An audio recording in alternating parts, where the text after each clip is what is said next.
wow පාම්පොත්තු top බඩුවා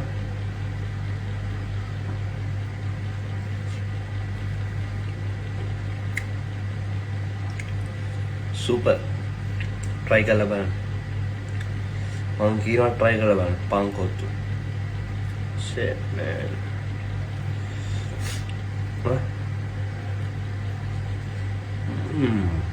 උඹලා දන්නවද මහා පාන්දර හැදෙන බඩගින්න අර කෑම හදන වීඩියෝ බල බල හිටියාම හැදෙනවා බඩගින්න ඔන්න ඉතින් මම දඩ වඩ ගාලා ඇහින්දා ස්කොට්ටුවක් ගහගත්තා ඔන්න ඉතින් දැන් උඹලා එතකොට නම් කියන්නේ ඉන්න එපා මොකද මම අරව දාලා නැහැ මේව දාලා නැහැ කියලා මගේ අතට අහුනේ මොනවද මම දඩ බඩ ගාලා ගහගත්තා මගේ බඩගින්නේ වා ගන්න කොට්ටුව පාන් වලින් ඉතින් උඹලා try කරලා බලපන් අනිවාර්යෙන් අමතක නොකර කමෙන්ට් එකක් දාන්න බලන්න ජය වෙන්න ඕනේ සෙට් එකටම උඹලාට කියන්නේ ඒක පට්ට රහයි ඈ